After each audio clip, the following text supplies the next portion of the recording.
नमस्कार दोस्तों, आप सभी का फिर से स्वागत है आपके अपने YouTube चैनल कंसेप्चुअल मॉन्क में।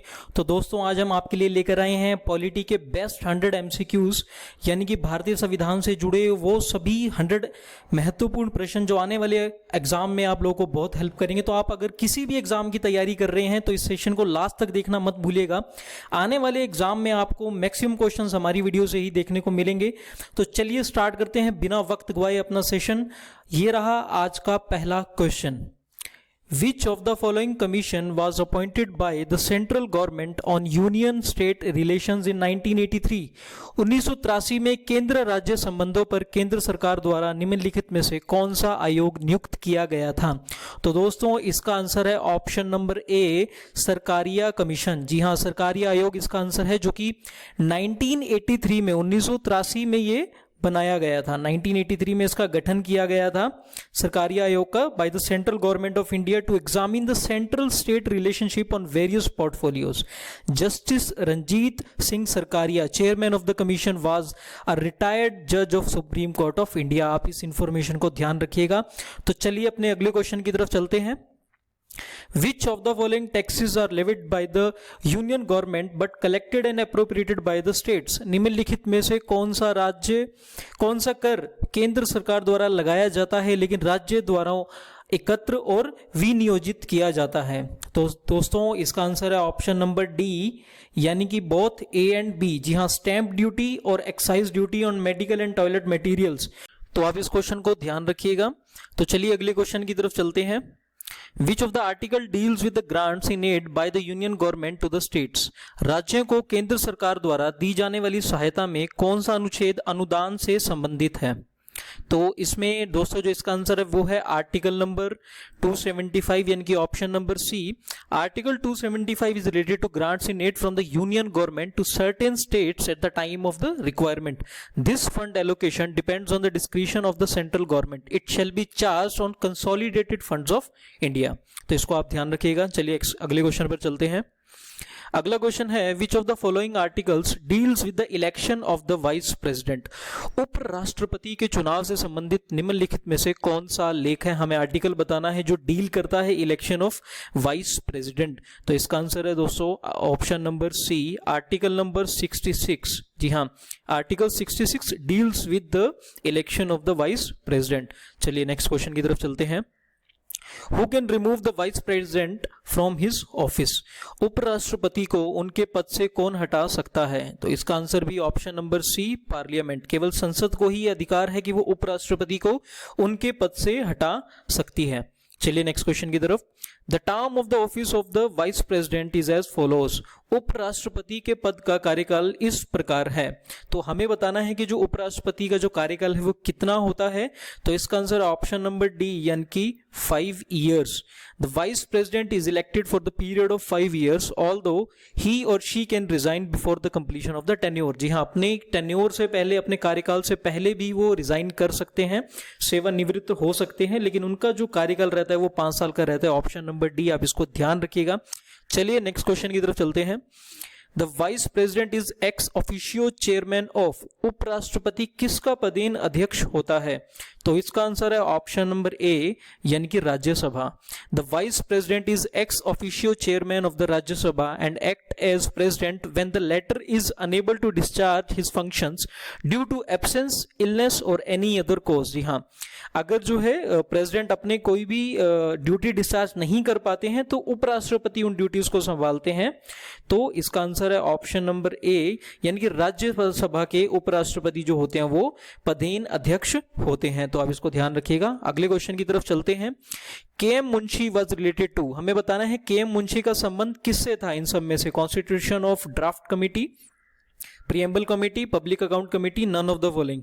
तो इसका आंसर है option number A, constitution draft committee. जी हाँ, के एम मुंशी का जो संबंध है वो कॉन्स्टिट्यूशन ड्राफ्ट कमेटी से था। तो आप इसको ध्यान रखिएगा, क्योंकि अक्सर पूछा जाता है कि व्यक्तियों का नाम दिया होता है और कमिटीज बताई होती हैं कि किस कमेटी से इन व्यक्ति का संबंध था। ऐसे क्वेश्चन एग्जाम में हमें देखने को मिलते हैं, तो ध्यान रखिएगा इस क्वेश्चन को। चलिए अगले क्वेश्चन की तरफ। What is the true meaning of secular? Secular का सही अर्थ क्या है? Option number A, all religions are equal in the eyes of government, special importance to the religion related to minorities. Option C, one religion is promoted by the government. D, none of the following. तो इसका answer है option number A, all religions are equal in the eyes of government. सरकार की नजर में जो सभी धर्म हैं वो बराबर हैं, इसी का मतलब होता है सेकुलर। तो सेकुलरिज्म की यही एक डेफिनेशन है, आप इसको ध्यान रखिएगा। चलिए next question. Which of the following articles deals with the appointment of prime minister and other ministers? निम्नलिखित में से कौन सा लेख प्रधानमंत्री और अन्य मंत्रियों की नियुक्ति से संबंधित है? तो इसका आंसर है ऑप्शन नंबर सी, यानी कि आर्टिकल 75। जी हाँ, आर्टिकल 75 है, यही आर्टिकल है जो प्रधानमंत्री और अन्य मंत्रियों की नियुक्ति से संबंधित है। तो आप इसको ध्यान रखिएगा। Appointment of prime minister and other ministers are related to article number 75, article 75। चलिए नेक्स्ट क्वेश्चन की तरफ। The supreme court of India at present contents the following number of जजेस।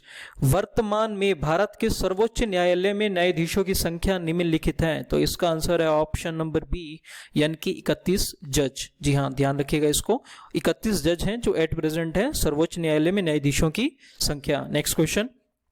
The total number of ministers including the prime minister shall not exceed। प्रधानमंत्रियों सहित मंत्रियों की कुल संख्या कितने से अधिक नहीं होगी? इसका आंसर है option number D, 15% members of Lok Sabha. Lok Sabha के जो 15% जो सदस्य हैं उनसे ज्यादा इसकी जो संख्या है वो नहीं हो सकती, इसको ध्यान रखिएगा। चलिए नेक्स्ट क्वेश्चन की तरफ चलते हैं। अगला क्वेश्चन है, the executive power of the union is vested in which one of the below. संघ की कार्यकारी शक्ति किस में निहित है? तो इसका आंसर है ऑप्शन नंबर डी, प्रेसिडेंट, यानी कि राष्ट्रपति। राष्ट्रपति में ही संघ की कार्यकारी जो शक्ति है वो निहित होती है। चलिए नेक्स्ट क्वेश्चन की तरफ। The impeachment of the president is carried by which of one of the following. राष्ट्रपति का महाभियोग निम्नलिखित में से किसके द्वारा चलाया जाता है? तो इसका आंसर है ऑप्शन नंबर सी, पार्लियामेंट, यानी कि संसद द्वारा ही राष्ट्रपति का महाभियोग चलाया जाता है। अगला question, Which of the following articles deals with the impeachment of the president? निम्नलिखित में से कौन सा लेख राष्ट्रपति के महाभियोग से संबंधित है, जिसके अंतर्गत हम जो राष्ट्रपति पर महाभियोग लगाया जाता है? तो इसका आंसर है option number D, very important question, article 61। जी हाँ, option number D, article 61 is related to impeachment of president. राष्ट्रपति के महाभियोग से संबंधित है आर्टिकल नंबर 61। तो आप इसको ध्यान रखिएगा। चलिए नेक्स्ट क्वेश्चन की तरफ चलते हैं। How many number of members are nominated by the president to the Rajya Sabha? राष्ट्रपति द्वारा राज्यसभा को कितने सदस्य नामित किए जाते हैं? तो इसका आंसर है ऑप्शन नंबर सी, यानी कि 12 सदस्य राष्ट्रपति द्वारा राज्यसभा को नामित किए जाते हैं। इनकी नियुक्ति जो है, मतलब राष्ट्रपति जो है 12 सदस्यों को चुनता है राज्यसभा के लिए। इस क्वेश्चन को ध्यान में रखिएगा। चलिए नेक्स्ट क्वेश्चन की तरफ चलते हैं। Which of the following articles deal with the composition of Council of States, यानी कि Rajya Sabha, and the manner of election of its members? निम्नलिखित में से कौन सा लेख राज्यों की परिषद, राज्यसभा की संरचना और उसके सदस्यों के चुनाव के तरीके से संबंधित है? तो इसका आंसर है ऑप्शन नंबर डी, यानी कि article 80। Article 80 deals with the composition of council of state and the manner of election of its member. इस क्वेश्चन को ध्यान में रखिएगा, बहुत ही इंपॉर्टेंट क्वेश्चन है ये। तो चलिए इस क्वेश्चन में हमें बताना है एसेंट टू बिल किस लेख से संबंधित है? Which article is related to assent to bills? तो इसका आंसर है ऑप्शन नंबर बी, यानी कि article 111। Article 111 is related to assent to bills.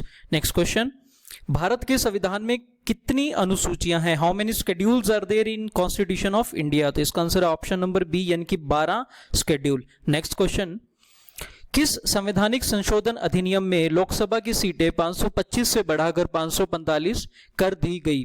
In which constitution amendment act seats of Lok Sabha were increase from 525 to 545? तो इसका answer है option number D, यानी कि 31वें constitution amendment act, 31st constitutional amendment act 1973। इसके under ही क्या हुआ था कि संवैधानिक संशोधन यही था जिसके अधिनियम में लोकसभा की सीटें 525 से बढ़ाकर 545 कर दी गई। नेक्स्ट क्वेश्चन, किस संवैधानिक संशोधन अधिनियम में हिंदी में संविधान का एक आधिकारिक पाठ राष्ट्रपति द्वारा भारत के लोगों को प्रदान किया गया था? तो इसका आंसर है ऑप्शन नंबर बी, यानी कि 58th constitutional amendment act 1987। 58 constitutional जो हम लोग का संशोधन हुआ था 1987 में, उसी के अंतर्गत ही हिंदी में संविधान का एक आधिकारिक पाठ राष्ट्रपति द्वारा भारत के लोगों को प्रदान किया गया था। Next question, the constitution of India is lengthiest of all the constitution of the world.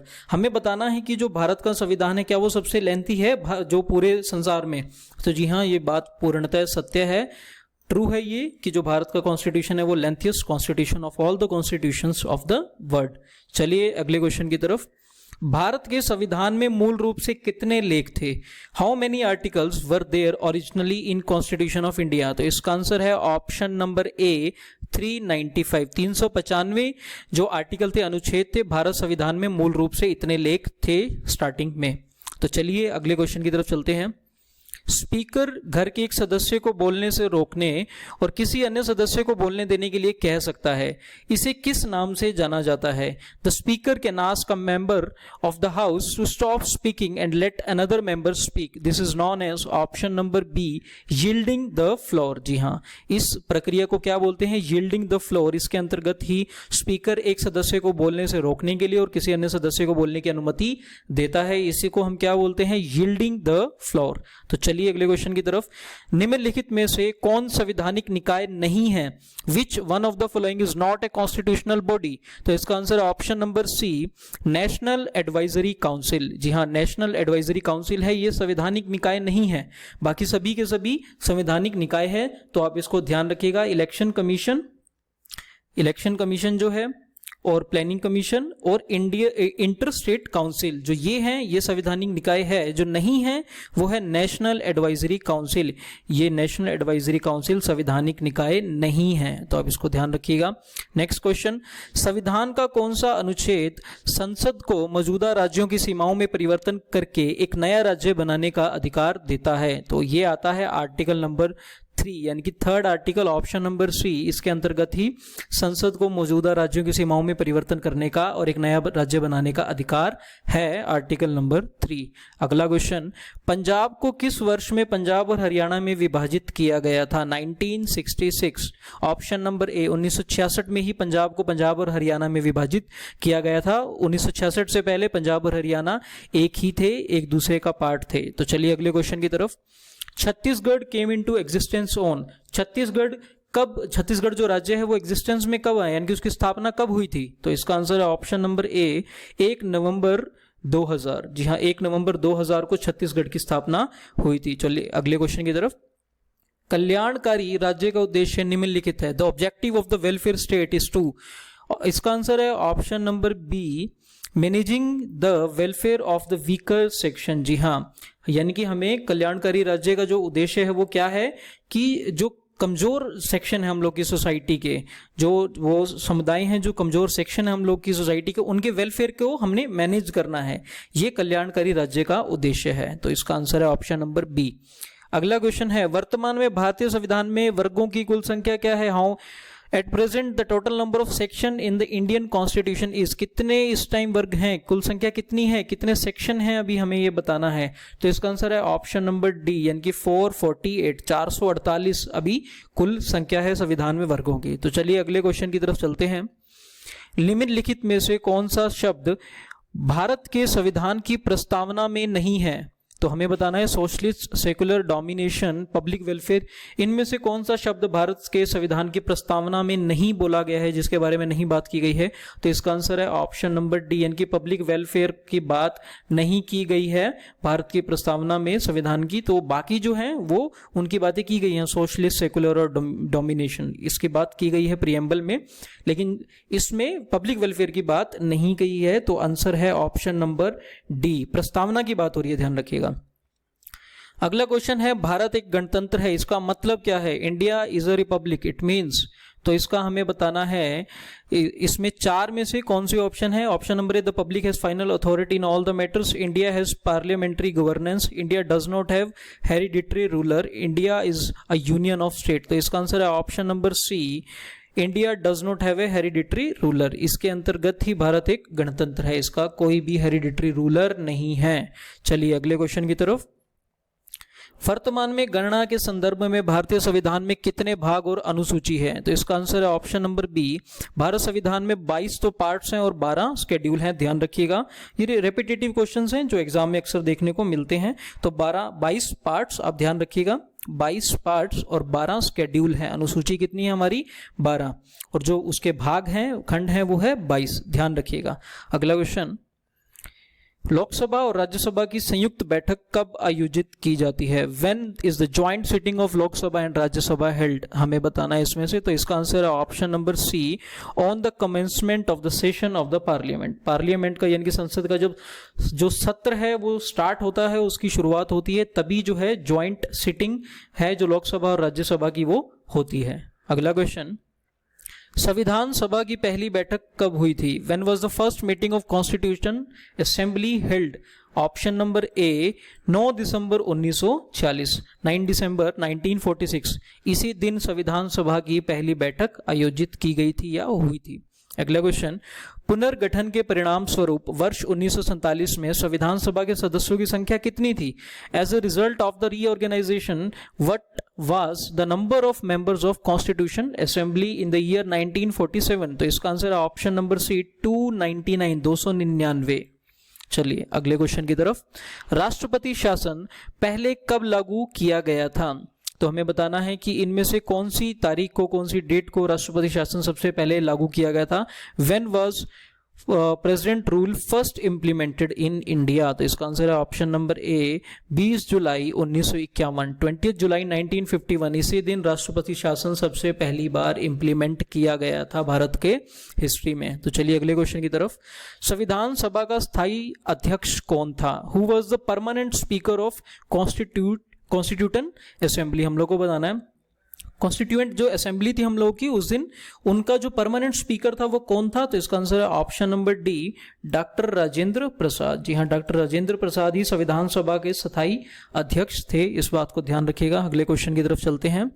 Bharat को संविधान के अनुच्छेद 1 में क्या बोला जाता है। What is India called for in article 1 of the constitution. तो इसका आंसर है डी। जी हाँ, भारत को यूनियन ऑफ स्टेट बोला जाता है, राज्यों का एक संघ बोला जाता है अनुच्छेद 1 में। ये बहुत ही रेपिटेटिव क्वेश्चन है, ये सभी क्वेश्चन बहुत इंपॉर्टेंट हैं, लेकिन स्टिल उनमें से मैंने आपके लिए बहुत सिलेक्टिव क्वेश्चन जो छांटे हैं आपको एग्जाम में देखने को मिलेंगे हमारी ये वीडियो से। तो ये सेशन को अंत तक देखते रहिए और इसके सभी क्वेश्चन रिवाइज जरूर कीजिएगा। अगले क्वेश्चन की तरफ चलते हैं। संविधान सभा द्वारा अंत में पारित किए गए संविधान में कितने लेख और कार्यक्रम हैं। तो ऑप्शन नंबर सी, 395 आर्टिकल्स और 8 शेड्यूल्स। 395 अनुच्छेद हैं और 8 अनुसूची हैं। ध्यान रखिएगा, संविधान सभा द्वारा अंत में पारित किए गए संविधान में कितने लेख और कार्यक्रम थे। How many articles and schedules were there in constitution finally passed by the constituent assembly. तो इसमें आंसर है ऑप्शन नंबर सी, 395 आर्टिकल और 8 अनुसूची। अगला क्वेश्चन है, संविधान की प्रस्तावना में प्रयुक्त शब्द धर्मनिरपेक्ष का अर्थ है। तो इसका आंसर है option number A, freedom of religion and worship to all citizen. सभी जो भारत के सिटीजन हैं, जो भारत में रहने वाले लोग हैं, उनको फ्रीडम है कि वो अपना धर्म अपनी मर्जी से चुन सकते हैं और वो किसी की भी पूजा कर सकते हैं। इसी का मतलब है धर्म निरपेक्ष। संविधान की प्रस्तावना में प्रयुक्त शब्द धर्मनिरपेक्ष का अर्थ यही है, ऑप्शन नंबर ए। अगले क्वेश्चन की तरफ चलते हैं। भारतीय संविधान की किस अनुसूची में केंद्र शासित प्रदेशों के नाम सूचीबद्ध है। In which schedule of Indian constitution are the names of union territories listed. तो इसका आंसर है option number A, first schedule. पहली जो अनुसूची है उसी में केंद्र शासित प्रदेशों के नाम सूचीबद्ध हैं। चलिए अगले क्वेश्चन की तरफ। राष्ट्रीय ध्वज की लंबाई और चौड़ाई का अनुपात क्या है। What is the ratio of length and breadth of the national flag. तो इसका आंसर है ऑप्शन नंबर बी, 3:2। इसको ध्यान रखिएगा, महत्वपूर्ण प्रश्न है ये कि जो भारतीय ध्वज है हम लोग का, उसकी कितनी लंबाई है और कितनी चौड़ाई है। तो उसका अनुपात क्या है, 3:2, यानी कि ऑप्शन नंबर बी। अगला question, in which year the last fundamental duty has been added to the constitution. संविधान में अंतिम मौलिक कर्तव्य किस वर्ष में जोड़ा गया है? तो इसका आंसर ऑप्शन नंबर डी 2002। 2002 में ही अंतिम मौलिक कर्तव्य इस वर्ष में संविधान में जोड़ा गया था, 2002 में। चलिए अगले क्वेश्चन की तरफ। किसके द्वारा राष्ट्रपति और राज्यपाल को शपथ दिलाई जाती है? The oath of office and to the governor is administrated by whom. तो इसका आंसर है option number A, chief justice of the high court. इसको ध्यान रखिएगा। चलिए नेक्स्ट क्वेश्चन की तरफ चलते हैं। भारत ने न्यायिक समीक्षा की अवधारणा किस देश के संविधान से ली है? India has taken the concept of judicial review from which countries constitution. तो इसका आंसर है ऑप्शन नंबर डी, यानी कि यूएसए। संयुक्त राज्य अमेरिका के संविधान से ही भारत ने न्यायिक समीक्षा यानी कि जुडिशियल रिव्यू की अवधारणा जो है वो वहां से, कंसेप्ट वहां से लिया है। ये कंसेप्ट बहुत पूछे जाते हैं एग्जाम में, ये डिफरेंट कंसेप्ट हैं। तो जुडिशियल रिव्यू उनमें से एक है। ये कहां से लिया गया है? यूएसए से, संयुक्त राज्य अमेरिका से। ध्यान रखिएगा।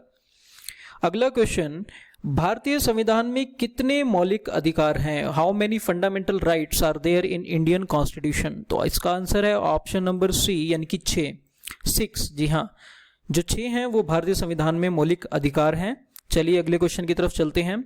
भारतीय राष्ट्रीय ध्वज के अशोक चक्र में कितनी तीलियां हैं? How many spokes are there in the Ashoka wheel of Indian national flag? तो इसका आंसर है ऑप्शन नंबर ए, 24। जी हाँ, 24 तीलियां हैं भारतीय राष्ट्रीय ध्वज के अशोक चक्र में। तो आप इसको ध्यान रखिएगा। अगला क्वेश्चन, यदि राष्ट्रपति अपना त्यागपत्र देना चाहते हैं तो उनका त्यागपत्र कौन देगा?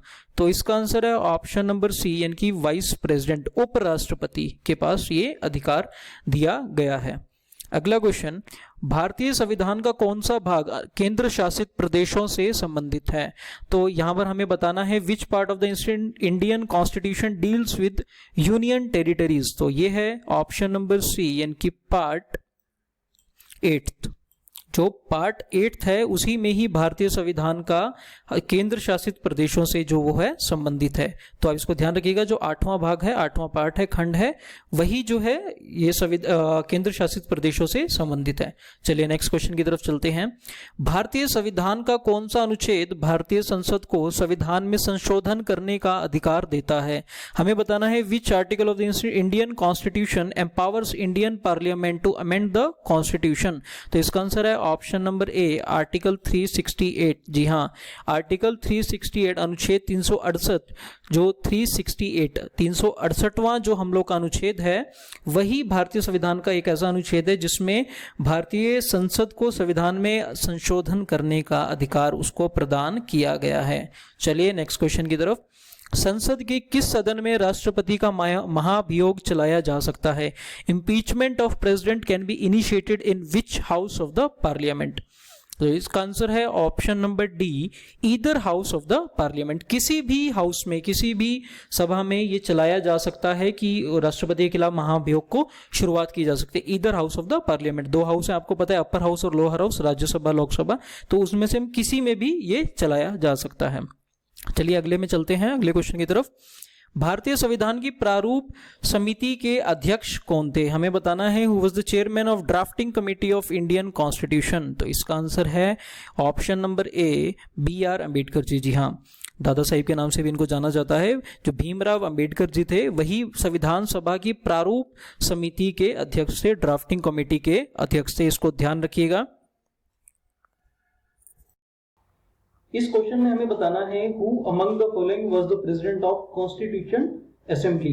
निम्नलिखित में से कौन संविधान सभा के अध्यक्ष थे? तो इसका आंसर है ऑप्शन नंबर डी, यानी कि राजेंद्र प्रसाद। डॉक्टर राजेंद्र प्रसाद जो थे वो संविधान सभा के अध्यक्ष थे। और एक और एडिशनल इंफॉर्मेशन यहाँ पर यह है कि जो doctor Rajendra Prasad were also the first president of independent India. तो आप इसको ध्यान रखिएगा। चलिए नेक्स्ट क्वेश्चन की तरफ चलते हैं।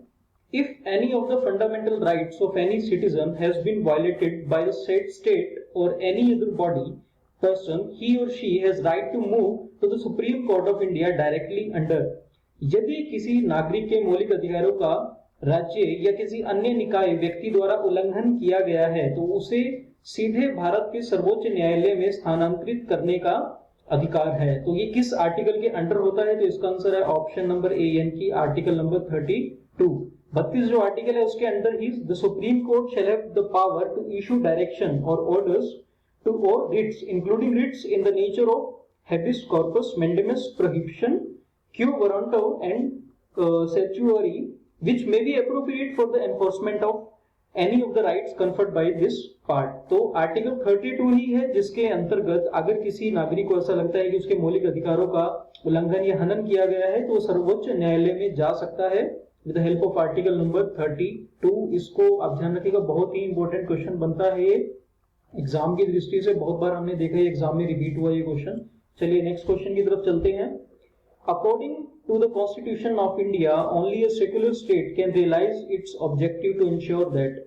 भारत के संविधान के अनुसार यह सुनिश्चित करने के लिए केवल एक धर्मनिरपेक्ष राज्य अपने उद्देश्यों को महसूस करता है. ये किसके अंतर्गत है? तो इसका आंसर है डी, यानी कि सभी ऑप्शंस यहाँ पर जितने भी ऑप्शन दिए गए हैं वो सभी ट्रू हैं. One religious community does not dominate another, यानी कि एक जो धार्मिक कम्युनिटी है वो किसी और को डोमिनेट नहीं कर सकती है. Some member do not dominate other members of the same religious community, यानी कि एक ही कम्युनिटी के जो धर्म के जो मेंबर्स हैं वो दूसरों को डोमिनेट नहीं कर सकते अगर वो सेम धर्म के भी हैं. और सी क्या कहता है? State does not enforce any particular religion not take away religious freedom of individuals, यानी कि राज्य इस बात के बिल्कुल भी विवेचना यानी कि इस पर बिल्कुल भी जोर नहीं देता है कि वो किसी का जो रिलीजियस यानी कि धार्मिक स्वतंत्रता है वो किसी से वो ले. तो इसका आंसर है ऑप्शन नंबर डी, इनके सभी ऑप्शंस यहाँ पर ट्रू है. तो चलिए नेक्स्ट क्वेश्चन की तरफ चलते हैं. संसद के लोकसभा में एंग्लो इंडियन कम्युनिटी के कितने सदस्य राष्ट्रपति द्वारा नियुक्त किए जा सकते हैं? How many members of Anglo Indian community can be appointed by the president in Lok Sabha of parliament? तो इसका आंसर ऑप्शन नंबर ए यानी कि 2. 2 सदस्य हैं जो एंग्लो इंडियन कम्युनिटी के नॉमिनेट किए जाते हैं प्रेसिडेंट यानी कि राष्ट्रपति जी द्वारा. अगले क्वेश्चन की तरफ चलते हैं. इस क्वेश्चन में हमें बताना है भारत के संविधान द्वारा चित्रित सदन की अधिकतम शक्ति क्या है? The maximum strength of the house pictured by the constitution of India is. तो इसका आंसर है ऑप्शन नंबर ए यानी कि 552. इसको आप ध्यान रखिएगा. लेकिन जो एक्चुअल अभी लेंथ है, जो स्ट्रेंथ है अभी जो लोकसभा की वो है 545. अभी जो एक्चुअल स्ट्रेंथ है, लेंथ है वो है 545. आप इसको ध्यान रखिएगा. लेकिन जो मैक्सिमम स्ट्रेंथ कितनी हो सकती है? 552 यानी कि 552 ऑप्शन नंबर ए. अगले क्वेश्चन की तरफ चलते हैं. Which one of the following articles of the Constitution authorizes Dalit a right of entering temples or using a public facility? संविधान के निम्नलिखित लेखों में से कौन सा दलित को मंदिरों में प्रवेश करने या सार्वजनिक सुविधाओं आदि का उपयोग करने का अधिकार देता है? तो इसका आंसर है ऑप्शन नंबर सी यानी कि आर्टिकल नंबर 17. यही वो आर्टिकल था जिसने अबोलिश किया था अनटचेबिलिटी का, अस्पृश्यता का अंत हुआ था आर्टिकल नंबर 17 से. यहीं से ये सभी को अधिकार देता है कि वो मंदिरों में प्रवेश कर सकते हैं और सार्वजनिक सुविधाओं का उपयोग कर सकते हैं बराबर और सामान्य रूप से. तो इसका आंसर है ऑप्शन नंबर सी यानी कि आर्टिकल नंबर 17. इसको ध्यान रखिएगा. अनटचेबिलिटी का जो आर्टिकल था, अस्पृश्यता का आर्टिकल, इसी के अंतर्गत आता है आर्टिकल नंबर 17 जिसने अस्पृश्यता को अबोलिश किया था यानी कि उसका खंडन किया था, उसको खत्म किया था. चलिए अगले क्वेश्चन की तरफ बढ़ते हैं. सुभाष कुमार बनाम बिहार राज्य 1991 शीर्षक से इस मामले में सर्वोच्च न्यायालय ने माना है कि संविधान के अनुच्छेद 21 के तहत जीवन का अधिकार एक मौलिक अधिकार है जिसमें यह भी शामिल है. तो हमें बताना है in the case titled as Subhash Kumar versus state Bihar 1991 the supreme court has held the right to life is a fundamental right under article 21 of the constitution which also includes. तो इसका आंसर है option number A the right to the enjoyment of pollution free water and air for full enjoyment of life. ये इसके अंतर्गत आया था जो ये हम लोग का केस था. तो इसको ध्यान रखिएगा. तो केसेस बहुत बार पूछे जाते हैं. कई बार गोलकनाथ केस पूछा जाता है कि Subhash Kumar cases versus state of Bihar. तो इसको ध्यान रखिएगा. इसमें हुआ था कि ये राइट देता है enjoyment of pollution free water and air for full enjoyment of life. इसको आप ध्यान रखिएगा. चलिए नेक्स्ट क्वेश्चन की तरफ बढ़ते हैं. How many members of Rajya Sabha are elected? Rajya Sabha के कितने सदस्य चुने जाते हैं? तो आपकी जानकारी के लिए बता दें कि टोटल स्ट्रेंथ है वो है 245. ठीक है. और इसका आंसर वैसे है 233. टोटल जो स्ट्रेंथ रहती है वो रहती है 245, 245. However, 12 members are appointed by the president. 12 जो मेंबर हैं, सदस्य हैं, वो राष्ट्रपति के द्वारा अपॉइंट किए जाते हैं। तो कितने चुने जाते हैं? इलेक्टेड 233 और टोटल स्ट्रेंथ कितनी रहती है? 245। तो इसका आंसर ऑप्शन नंबर ए 233। अगले क्वेश्चन की तरफ चलते हैं। The authorization for the withdrawal of funds from the consolidated fund of India must come from। Bharat के समेकित कोष से धन की निकासी के लिए किस प्राधिकरण से आना चाहिए? तो इसका आंसर है ऑप्शन नंबर बी, यानी कि पार्लियामेंट ऑफ इंडिया, संसद से वो आना चाहिए। ध्यान रखिएगा इसको। चलिए अगले क्वेश्चन की तरफ चलते हैं। The distribution of powers between the center and the state in the Indian Constitution is based on the scheme provided in the। भारतीय संविधान में केंद्र और राज्यों के बीच शक्तियों का वितरण प्रदान की गई योजना पर आधारित है। हमें बताना है कि किस योजना पर वो आधारित है। तो इसका आंसर है option number C, government of India act 1935। 1935 का जो गवर्नमेंट ऑफ इंडिया एक्ट था, भारत सरकार का जो एक्ट था, उसके अंतर्गत संविधान में केंद्र और राज्यों के बीच शक्तियों का वितरण प्रदान की गई योजना पर आधारित है। वो कौन सी योजना है? Government of India act 1935। बहुत ही महत्वपूर्ण क्वेश्चन है, ध्यान रखिएगा। चलिए नेक्स्ट क्वेश्चन की तरफ चलते हैं। भारत के संविधान के निम्नलिखित अनुसूचियों में से किसमें विरोधी दल बदल के संबंध में प्रावधान है? मोस्ट इंपोर्टेंट क्वेश्चन दोस्तों, ध्यान रखिएगा। एंटी डिफेक्शन लॉ से संबंधित है ये। विच one of the following schedules of the Indian constitution contains provision regarding anti defection. तो इसका आंसर है ऑप्शन नंबर डी, यानी कि 10th शेड्यूल। 10वां जो शेड्यूल था हम लोग का, अनुसूची थी, उसी में बोला हुआ है ये विरोधी दल बदल के संबंध में। तो इसको ध्यान रखिएगा। एंटी डिफेक्शन जब भी आपका शब्द आएगा तो आपको ध्यान में आना चाहिए 10वां शेड्यूल, उसका 10वीं अनुसूची आपके दिमाग में आनी चाहिए, ऑप्शन नंबर डी। तो चलिए नेक्स्ट क्वेश्चन की तरफ चलते हैं। भारत के संविधान में अंतरराष्ट्रीय शक्ति और सुरक्षा को बढ़ावा देना शामिल है। तो ये कहां पर ऐसा बोला गया है कि जो भारत के संविधान में अंतरराष्ट्रीय शांति और सुरक्षा को बढ़ावा दिया जाएगा? तो ये दिया गया है डीपीएसपी, यानी कि directive principle of state policy. राज्य की जो डायरेक्टिव प्रिंसिपल्स की जो पॉलिसी है उसमें ये बोला गया है कि भारतीय संविधान में अंतरराष्ट्रीय शांति और सुरक्षा को बढ़ावा दिया जाएगा। चलिए नेक्स्ट क्वेश्चन की तरफ बढ़ते हैं।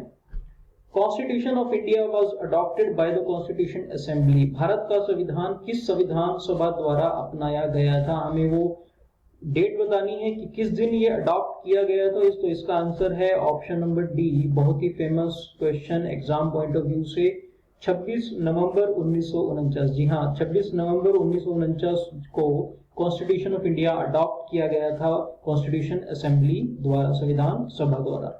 तो चलिए अगले क्वेश्चन की तरफ चलते हैं। Constitution of India came into effect from. Bharat का संविधान कब प्रभाव में आया? बना एक अलग उसमें था, लेकिन प्रभाव में कब आया? तो इसका आंसर ऑप्शन नंबर बी, 26 जनवरी 1950। गणतंत्र दिवस की बात हो रही है। 26 जनवरी 1950 में कॉन्स्टिट्यूशन जो इंडिया था वो पूर्णतः प्रभाव में आ गया था। तो चलिए अगले क्वेश्चन की तरफ चलते हैं। Setting a supreme court at Calcutta is a part of. सर्वोच्च न्यायालय की स्थापना कलकत्ता में किसका हिस्सा थी? मतलब हमें वो एक्ट बताना है जिसके अंतर्गत सर्वोच्च न्यायालय कलकत्ता की स्थापना की गई थी। तो इसका आंसर है option number A, regulating act of 1773। Regulating act था जो 1773 का, उसी के अंतर्गत सर्वोच्च न्यायालय की स्थापना कलकत्ता की गई थी। इसी का ये अहम हिस्सा थी। तो चलिए अगले क्वेश्चन की तरफ बढ़ते हैं। A separate governor for Bengal to be appointed under the act। Bengal के लिए अलग राज्यपाल किस अधिनियम के तहत नियुक्त किया गया था? हमें बताना है कि separate governor for Bengal to be appointed under the act, किस एक्ट के अंतर्गत एक अलग राज्यपाल की नियुक्ति के लिए बात की गई थी बंगाल के लिए? तो इसका आंसर है ऑप्शन नंबर डी, यानी कि चार्टर एक्ट ऑफ 1753। 1753 का जो चार्टर एक्ट था उसके अंतर्गत बंगाल के लिए एक अलग राज्यपाल के तहत इसको नियुक्त किया गया था। चलिए अगले क्वेश्चन की तरफ। For the first time Indian legislature was made bicameral. पहली बार भारतीय विधानमंडल के तहत द्विसदन बनाया गया था, बाइकैमरलिज्म। ये एक अच्छा क्वेश्चन बनता है एग्जाम पॉइंट ऑफ व्यू से, और हमने काफी बार देखा भी ये क्वेश्चन एग्जाम में रिपीट हुआ है। तो अब इसको ध्यान रखिएगा। ऑप्शन नंबर डी यहाँ पर आंसर है। गवर्नमेंट ऑफ इंडिया एक्ट 1919, 1919 का जो गवर्नमेंट ऑफ इंडिया एक्ट है उसके अंतर्गत ही द्विसदन यानी कि बाइकैमरल की बात की गई थी। तो अब इसको ध्यान रखिएगा। बाइकैमरलिज्म की जो बात हुई थी, पहली बार भारतीय विधानमंडल के तहत द्विसदन बनाया गया था। गवर्नमेंट ऑफ इंडिया एक्ट 1990 यानी कि 1919 यानी कि 1919। चलिए अगले क्वेश्चन की तरफ।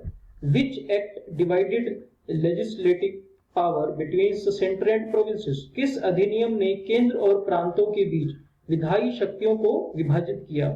जिसने विभाजित कर दिया यानी कि बराबर बांट दिया केंद्र और प्रांतों के बीच जो विधायी शक्तियां थी, वो अधिनियम कौन सा था, हमें वो बताना है यहाँ पर। तो ऑप्शन नंबर ए यानी कि गवर्नमेंट ऑफ इंडिया एक्ट 1935, जिसका जिक्र अभी पिछले कुछ क्वेश्चंस में भी हुआ था। गवर्नमेंट ऑफ इंडिया एक्ट 1935 के अंतर्गत ही इसी अधिनियम ने केंद्र और प्रांतों के बीच विधायी शक्तियों को विभाजित किया था। तो चलिए नेक्स्ट क्वेश्चन की तरफ। The constitution should give India dominion status was a proposal in। संविधान में इंडिया को डोमिनेशन स्टेटस देना चाहिए, ये एक प्रस्ताव था। किसका प्रस्ताव था, कहां ये पहली बार बात की गई थी? तो ये एक पार्ट था क्रिप्स मिशन का, यानी कि ऑप्शन नंबर बी, वहीं पर बात हुई थी। The constitution should give India dominion status, ये प्रपोजल कहां दिया गया था? क्रिप्स मिशन में, यानी कि ऑप्शन नंबर बी। चलिए अगले क्वेश्चन की तरफ। भारतीयों को सत्ता हस्तांतरित करने और देश के विभाजन की योजना किसने रखी थी? तो इसका आंसर है option number D, Mountbatten plan. The Mountbatten plan, इसी के अंतर्गत the plan to transfer the power to the Indians and partition of country was laid down in Mountbatten plan. ध्यान रखिएगा कि जो सत्ता हस्तांतरित करने का आदेश था और देश के विभाजन की योजना कौन से प्लान के अंतर्गत की गई थी? तो इसका आंसर है option number D, Mountbatten plan. तो चलिए अगले क्वेश्चन की तरफ चलते हैं। How much time it took for constitution assembly to finalize the constitution? संविधान को अंतिम रूप देने में संविधान सभा को कितना समय लग गया था? बहुत ही फेमस क्वेश्चन दोस्तों, ये आपने देखा भी होगा पॉलिटी की, जब भी हम शुरुआत करते हैं शुरू में ही ये क्वेश्चन आता है, रेपिटेटिव क्वेश्चन है ये। तो इसका आंसर ऑप्शन नंबर ए, 2 साल 11 महीने और 18 दिन। 2 years 11 months and 18 days। इसको ध्यान रखिएगा, 2 11 18, 2 years 11 months and 18 days, 2 साल 11 महीने और 18 दिन। इतना समय लग गया था संविधान को अंतिम रूप देने में संविधान सभा को। तो चलिए अगले क्वेश्चन की तरफ। Who was the chairman of drafting committee? हमें बताना है ड्राफ्टिंग कमेटी के अध्यक्ष कौन थे? जिसका आंसर है option D, doctor B R Ambedkar. जी हाँ, डॉक्टर बी आर अम्बेडकर जो थे वो ड्राफ्टिंग कमेटी के अध्यक्ष थे। अगले क्वेश्चन की तरफ चलते हैं। कौन सा अनुच्छेद समानता से संबंधित है? Which article is related to equality before law? तो इसका आंसर है ऑप्शन नंबर बी, यानी कि आर्टिकल 14। आर्टिकल जो 14 है, वही अनुच्छेद जो 14 है वो बताता है हमें इक्वेलिटी बिफोर लॉ, जो समानता के अधिकार से संबंधित है, जो समानता की बात करता है। तो इक्वेलिटी बिफोर लॉ ये कौन सा आर्टिकल कहता है? ये आर्टिकल बोलता है आर्टिकल नंबर 14 यानी कि 14। चलिए अगले क्वेश्चन की तरफ। Which article is for protection against arrest and detention in certain cases? किस अनुच्छेद में है कि कुछ मामलों में गिरफ्तारी और हिरासत के खिलाफ संरक्षण? तो हमें वो बताना है जहां पर इसका जिक्र किया गया है। तो इसका आंसर है ऑप्शन नंबर सी, यानी कि आर्टिकल 22, जो ये बात करता है, जिसमें ये बोला गया है कि कुछ मामलों में जो गिरफ्तारी है और हिरासत के खिलाफ संरक्षण दिया जाएगा, protection against arrest and detention in certain cases. तो आर्टिकल 22 याद रखिएगा। अगला क्वेश्चन है, आर्टिकल 44 इज रिलेटेड टू। हमें बताना है कि जो आर्टिकल 44 है, यानी कि अनुच्छेद 44 है संविधान का, वो किससे रिलेटेड है? और ये भी एक बहुत ही इंपॉर्टेंट क्वेश्चन है, आप इसको ध्यान रखिएगा, मोस्ट इंपॉर्टेंट क्वेश्चन है, एग्जाम में बहुत बार देखा गया है। इसका आंसर है option number A, uniform civil code. जी हाँ, uniform civil code for citizen, यही जो है वो किससे रिलेटेड है? आर्टिकल 44 से। तो चलिए अगले क्वेश्चन की तरफ चलते हैं। इस क्वेश्चन में हमें बताना है लोकसभा का कार्यकाल सामान्य रूप से कितना होता है?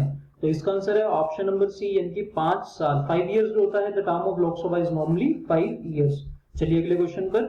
Minimum age for being eligible to become the prime minister of India is. Bharat के प्रधानमंत्री बनने के लिए पात्र होने की न्यूनतम आयु कितनी है? तो इसका आंसर है ऑप्शन नंबर बी, यानी कि 25 साल होनी चाहिए अगर भारत के प्रधानमंत्री बनने के लिए न्यूनतम आयु। तो चलिए अगले क्वेश्चन की तरफ चलते हैं। एक संसदीय प्रणाली में कार्यकारी किस बात के लिए जिम्मेदार होते हैं? तो इसका आंसर है ऑप्शन नंबर सी, यानी कि पीपल। जो लोग हैं, the people is in a parliamentary system, the executive is responsible to the people. तो इसका आंसर है option number C, the people. Next question की तरफ चलते हैं। राष्ट्रपति ने कितनी बार वित्तीय आपातकाल की घोषणा की है? जी भारत में पूछा जा रहा है कि कितनी बार वित्तीय आपातकाल की घोषणा हो चुकी है। How many times the president has declared the financial emergency in India? तो इसका आंसर है ऑप्शन नंबर डी, यानी कि नेवर। इस आज के इतिहास में आज तक कभी भी जो भारत के इतिहास में वित्तीय आपातकाल यानी कि फाइनेंशियल इमरजेंसी नहीं लगी है। तो अगले क्वेश्चन की तरफ चलते हैं। युद्ध की घोषणा करने के लिए कानूनी रूप से सक्षम कौन है?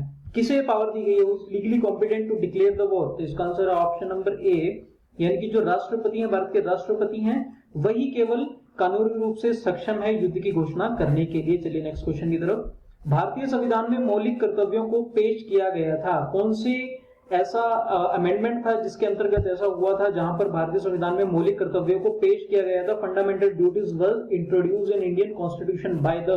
तो इसका आंसर है ऑप्शन नंबर बी, यानी कि 42वां अमेंडमेंट था, जो संशोधन था, उसी के अंतर्गत ही भारतीय संविधान में मौलिक कर्तव्यों को जो था इंट्रोड्यूस किया गया था। Next question. भारत के संसद में दोनों सदनों के संयुक्त सत्र को मनाने का अधिकार किसे है? Who is the right to convene the joint session of the two houses of the parliament in India? तो इसका आंसर है option number B, president. Bharat के राष्ट्रपति के पास ही दोनों सदनों के संयुक्त जो सत्र है उसको मनाने का अधिकार है, तो इसको ध्यान रखिएगा। Next question. किस उच्च न्यायालय के तहत अंडमान और निकोबार द्वीप समूह आते हैं? तो option number D, Calcutta high court. Calcutta जो हाईकोर्ट है उसके अंतर्गत ही अंडमान और निकोबार जो द्वीप समूह है उनका उच्च न्यायालय आता है, कलकत्ता हाईकोर्ट। ये ध्यान रखिएगा, इंपॉर्टेंट क्वेश्चन है। अगला क्वेश्चन है, भारतीय संविधान में ग्राम पंचायतों का संगठन किस प्रमुख के अधीन है? Organisation of village panchayat are incorporated under which head in the Indian constitution? इसका आंसर है option number C, directive principle of the state, DPSP. चलिए अगले क्वेश्चन। राष्ट्रपति और उपराष्ट्रपति दोनों के कार्यकाल खाली होने पर भारत के राष्ट्रपति के रूप में कौन कार्य करेगा? Who will act as the president of India when the offices of both president and the vice president are vacant? तो इसका आंसर है option number C, the chief justice of India. जो इंडिया के चीफ जस्टिस हैं, केवल उनके पास ही ये अधिकार है कि अगर राष्ट्रपति और उपराष्ट्रपति दोनों जो थे वो उनका जो कार्यकाल है वो खाली है, तो भारत के राष्ट्रपति के रूप में कौन कार्य करेगा? तो इसका आंसर है the chief justice of India, option number C. चलिए अगले क्वेश्चन की तरफ। भारत का पहला नागरिक कौन है? The first citizen of India? इसका आंसर है ऑप्शन नंबर ए, प्रेसिडेंट। जी हाँ, भारत का राष्ट्रपति ही भारत का पहला नागरिक माना जाता है। अगला क्वेश्चन है, the financial emergency provisions of Indian constitution were borrowed from? Bharat के संविधान के आपातकालीन प्रावधानों को कहां से लिया गया था? तो इसका आंसर है option number D, Weimar constitution of Germany. यहीं से जो भारत के संविधान में आपातकाल जितने भी प्रावधान लगाए जा सकते हैं, यहां से ये जो कॉन्सेप्ट है वेमर कॉन्स्टिट्यूशन ऑफ जर्मनी, यहां से इसको उठाया गया था और लिया गया था। अगला क्वेश्चन पे चलते हैं। At present the right to property is merely ए?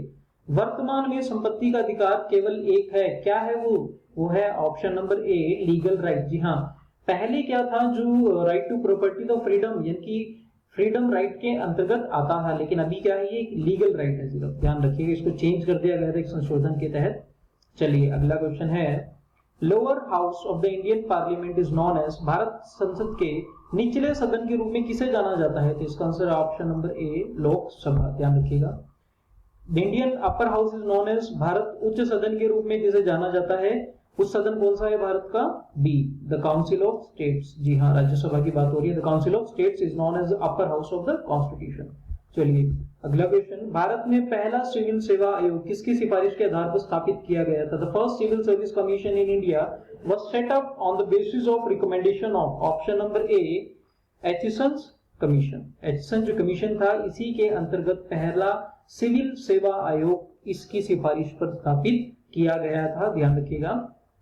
संविधान में वित्त आयोग की स्थापना का प्रावधान है। The constitution provide for the setting up of finance commission. कब होगा? Every 5 year.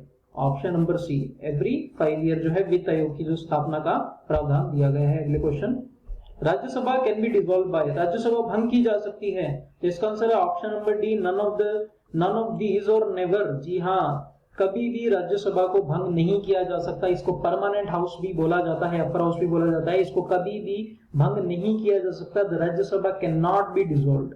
Okay, next question is, एक अध्यादेश राष्ट्रपति द्वारा प्रख्यापित किया गया an ordinance promulgated by the president, इनमें से क्या लागू होता है उस पे? तो इसका आंसर है option number D, will lapse on the expiration of 6 weeks from the meeting of the parliament. वो अपने आप वो खत्म हो जाएगा, 6 वीक खत्म होते यानी कि 6 सप्ताह के अंत होते ही, उनका एक्सपायर होते ही पार्लियामेंट की मीटिंग से, जब मीटिंग पार्लियामेंट की हुई पहली बार तो उससे 6 हफ्तों के लिए जो 6 सप्ताह हैं उसके बाद ये लैप्स हो जाएगा, ये खत्म हो जाएगा। Option number D. अगले क्वेश्चन की तरफ चलते हैं। राष्ट्रपति अध्यादेश ला सकते हैं, the president can promulgated an ordinance, कैसे वो ला सकते हैं ये हमें बताना है। तो इसका आंसर है option number C, when both the houses of the parliament are not in session, तब अध्यादेश जो है वो राष्ट्रपति जी ला सकते हैं।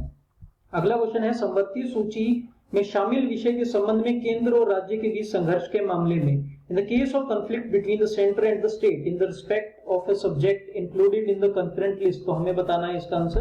तो इसका आंसर है option number D, the union law prevails. ऐसे में जब समवर्ती सूची के शामिल विषय के संबंध में केंद्र और राज्य के बीच संघर्ष का मामला है, डिस्प्यूट है, तो उसमें क्या होगा, जो यूनियन लॉ होगा, जो संघ का कानून है वो कायम रहेगा। इसको आप ध्यान रखिएगा। चलिए नेक्स्ट क्वेश्चन की तरफ।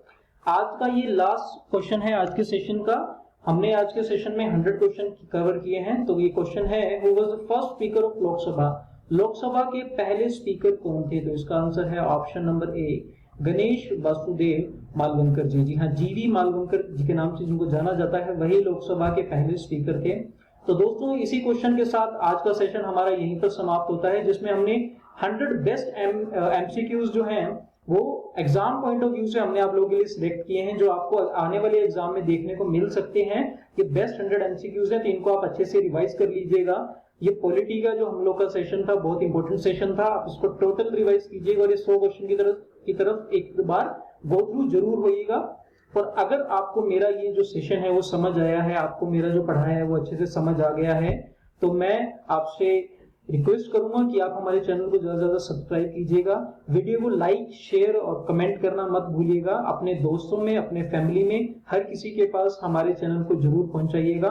आज के लिए इतना ही, धन्यवाद। अपना प्यार और साथ बनाए रखिएगा। मिलते हैं नेक्स्ट वीडियो में कुछ नए कंटेंट के साथ, कुछ नई इंफॉर्मेशन के साथ। आज के लिए इतना ही, धन्यवाद दोस्तों।